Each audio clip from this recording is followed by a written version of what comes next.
Hey, this is John McQuay with 8541 Tactical, and the UPS guy just brought us a present. I figured you guys would like to see what this is. Now, my guess is that it's something from AWT, which is Applied Weapons Technology. Now, a couple of you guys have been really requesting that we take a look at one of their chassis systems. So, hopefully, that's what this is. Now, Applied Weapons Technology is just south of us, down in Kentucky, and so we figured we'd take a look at this. We seem to be doing a lot of chassis stuff here lately, and you guys seem to really like chassis. So let's unbox this thing. First thing we got is a ton of packing material and the chassis itself. Not a whole lot of extra fanfare, which is fine. I would rather see companies spend money on the product and less money on the packaging. And we've got that, the chassis, the packaging, and pretty much nothing else.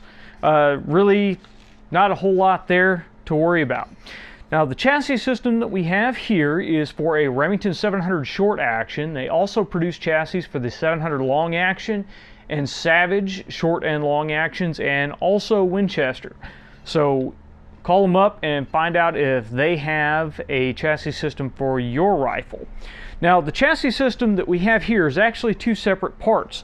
The back part here is the main chassis system. It comes from about this section where this Picatinny rail is back, and that's $795. The forward section here is a separate piece, and that is an additional $200. So overall, what you're looking at here is $995.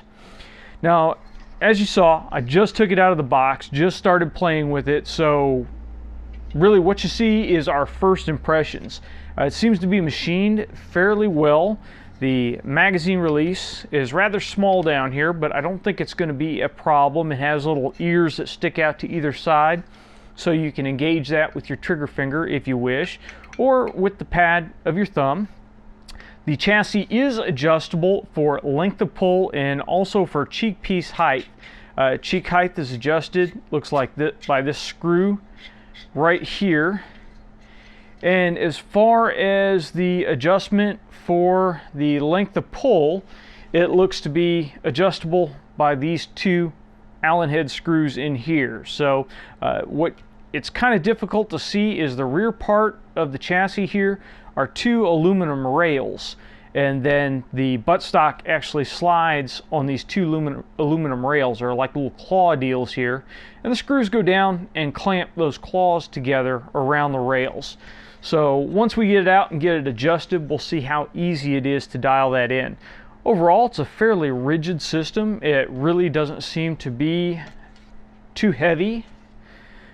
There's a little bit of chamfering there, so you have a little bit of a magazine well to get the magazine in. This one obviously is cut out for a right bolt rifle. I do not know at this time if a left bolt is available, but we'll let you know when we do the full review. We've got rail sections here for your bipod if you are just using the standard chassis without the fore-end. Rail underneath here for the bipod if you use the full fore-end, and a rail back here for your monopod.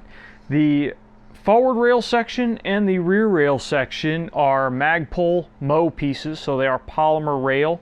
The rail section right here forward of the magazine is actually an integral part of the chassis system, so it's non-removable and it's aluminum milled right into the chassis.